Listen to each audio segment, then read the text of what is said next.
Hello and welcome back to the channel. Now, just want to clear up a couple of things. So with this recording, if you notice that I don't actually ever change the track map to obviously the normal kind of closer up radar view, and then there's no split deltas on the leaderboard there on the left. It's because when I actually originally went to record the video, I had no sound and it was just really choppy and laggy. So this is actually done from a saved replay, so that's probably why again you'll never see me look behind.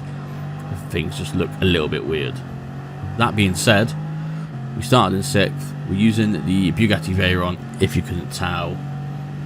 We started in 6th, moved up to 5th, and now back into 6th. Now the theme with this video is that I've not actually seen anyone use the Bugatti in GR4 races for an extremely long time, and in this particular daily race everyone is using this particular Citroen or the Ferrari, which is a couple of cars in front.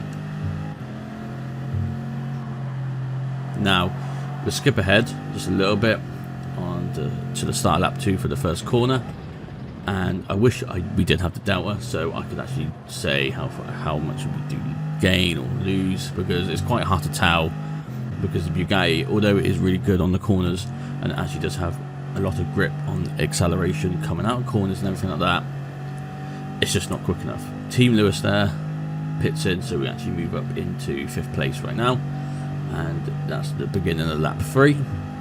Now skip ahead to the first corner, and again hitting the curb on the inside, making us bounce, and it kind of does throw us off to kind of just have that icky odd line, mock, quite confusing tongue twister name.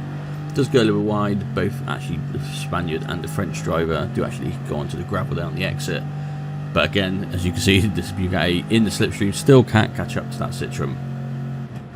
So it does actually make you think this thing, you know, I wonder what would happen in the race. So we move up into P4 and actually get the overtake done on Mock there, which I believe he did run a little bit wide from that little tap that NH did, but you know, we capitalise on it and we get the position done. So settling in now to the race for the end of lap 3 and start lap 4 for the first corner. Now do again go back onto the inside of that curb and then just hit the gravel just a tad. Not really the ideal line, of course. You want to stay off these droppy, like these big steep curbs. It really does throw the car off and makes it unstable. Now NH he's not far in front, I've got to say, probably just less than a second or thereabouts. So you know, again, like I said, this car's good handling, it can maintain itself in the corners, but as you can see, look down the straights, he's on the gravel there, we're not, but again we can't catch up. It's obviously a few corners later now, and again just can't catch up. The start finish straight, still can't catch up, and a couple of corners in to lap 5, still can't catch up. He's actually getting further away, and then onto this big braking zone here. And again, although we take it nice, and well, when I say take it nice, we actually run wide, still can't catch up. So, you know, I recommend using this car in any GR4 race and just see how well you get on. Obviously, it's a big, heavy lump with that W16 engine. So, you know, NH there runs off. Now, in a normal car, probably make a couple of attempts or whatnot, but I mean, he's even literally went off the track and actually, you know, shaved the grass there, and I still cannot catch up. So this is quite a frustrating race. I thought about going into the pits there, but no, duped it. Want to stay behind maybe for the slipstream. Now we do actually go into the pits now, and we'll be slowing the clip down in a sec when we enter the pits. And there's a big gap, if you notice where the arrow is, that is where I want to come out. So we do actually leave the pits and end up still in 4th, which is really good. Obviously made that much of an impact and that much of a lead on 5th place there, that we could secure 4th still, which is really good, to be honest. Just consistent, smooth driving. Now lap 8, is a mandatory tyre change to racing hard. There's only one set. Obviously, if you've done this daily race, you know that already. So fresher tyres than obviously 5th place. So that's obviously a little bit of an advantage there, I guess you could say, in terms of grip and speed. Now, obviously, NH was in front of us, and NH is still in front of us. So again, it's just a game of trying to catch up. And as you can see into the spectating cam there at the top, 5th to 6th place, or 7th even, not that far behind. They're only about a couple of seconds behind, which in racing terms is obviously quite a lot, but over the course of 6 more laps to go, they could probably make that time up, to be fair. Now, as we come down to the big braking zone for this right-hander, use as much as the road as possible, I believe, to get a good entrance and exit speed to hit the apex, to come up the hill. Obviously, need as much speed as possible, especially in a big lump like this now. And they said that actually does go off, and we actually do get the overtake done. It is a free overtake, so I'm taking that. Now I've got to treasure it and make as much use as possible of it as possible. Literally, it's a priority that I drive my best now to maintain on the podium. So in P3, and there's only 5 laps to go. Obviously, with tyre wear, all plays an important factor. Now, still lap 10. Obviously, a few corners in as we go up the hill, and then go around for this right. Still in P3 here. Now, what I didn't realise is there was actually a yellow flag, and you couldn't see that on the replay. Now, the player in front, Otto, I believe, actually went on to the gravel here, does a little 360 pirouette to the grass, recovers, and then, as you can see, when we come back, he's just there, and we do actually have enough momentum to get the overtake done before the corner here.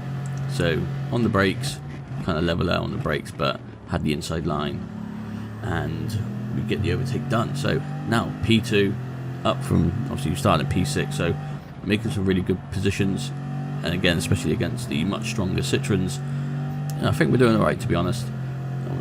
P1 is he is so far away. Pretty much as we get onto the straight, he's actually on the first corner, so that actually tells you how far in front he is. Now lap 10 is again Otto here behind, gaining slipstream on us, and pretty much neck and neck as we come up to the first corner. Probably brake a little bit too early, let him have it, but he does run a bit deep.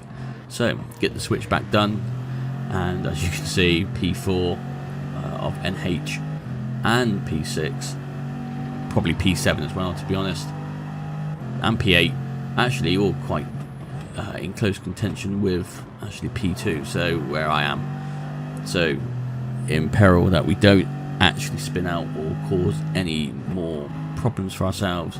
And as we come around this right-hander here for the downhill part, we do actually gain a little bit of time on P3 there, so allows us to not have that slipstream effect is granted as the other straight. Now a little bit 2 wheels on the grass there, trying to take it as fast as possible, and as we come out here, a little bit too much steering, which causes just a little bit of a slide. Probably it actually does allow Otto there to catch up, and again, just like the repeat of a couple of laps, Otto there is quite literally on our case. And obviously this is a long straight, so move over to the left. Obviously the racing line would tend to go off to the right, as it's a left hand corner for turn 1. So lap 12 in P2, we're setting constant 1 minute 29s, which is good. And as we approach now, brakes, we brake actually on for the first corner there. We do actually get tapped from behind, but I believe Otto there actually allows us to keep the position. But I think I did actually brake a little bit too early. Now, again, as we come on this left-hander, there's 4-5 cars, and you can see on the track map, all very close to one another. And one mistake, and I've lost pretty much what I've gained and what I've worked hard for, especially driving this Bugatti. So as we come down the downhill section here, and coming up to the big braking zone, still remain in P2, and we have actually got Otto there on our case. Goes a little bit deep, but again, get the switch back done. So we remain into P2. Now, as we jump ahead to the last corner, again, Otto is really sniffing this W16 engine and all the fumes coming out of it, because he's on our case, moves over to the left hand side. He's obviously got a slingshot sort of momentum going on. Still we're in P2 at the moment. He's literally on the quarter panel of the Bugatti there, but as we move in for the racing line, a little bit of a tap, and now we've got Team Lewis there, who pitted really early, made his way back up now to P4, and literally bumper to bumper racing at the moment. And again, I've lost out on one position. I do not want to lose out on anymore, as we are actually still on the podium. Take a little bit of a cut there on the left hand corner with 2 laps to go. Trying to just catch up to Otto. He is jittering around like no one's business. Obviously got that 2-star, 2-bar internet, which everyone does have on Gran Turismo for some odd reason. So as we move up now to this right-hander, again, it's just, you can really tell this car does struggle when you're in slipstream to just have momentum. Do take a bad line through there, causing us to bounce, and that's the last thing we definitely want, is to lose any more time than we need to. P1 there in the pits, but it'll probably be coming out in the sec, so you know, no point of worrying about that. Now Otto there is quite far ahead, does run onto the grass a tad for the beginning of lap 14. So as we jump now to the final lap, this is pretty much what it boils down to. We have left P4 there quite a bit away. Obviously has the slipstream effect has had some sort of, you know, positive effect on us. Now it's just a matter of trying to actually catch up to Otto, but in reality I don't think we will. Just knowing how slow this Bugatti is there on the brakes, to kind of just lunges forward a little bit, it's an odd sensation, and I guess when the tyre's worn, that is what happens. But last couple of corners now for the final lap. Looks like we are going to remain in P3 unless something major happens, which it doesn't, spoiler alert. But if you enjoyed the video and you want to see more, you enjoyed the P3 finish on the podium, let us know down below. Like, comment, subscribe, turn the notification bell on, and I'll see you in the next video. Bye for now.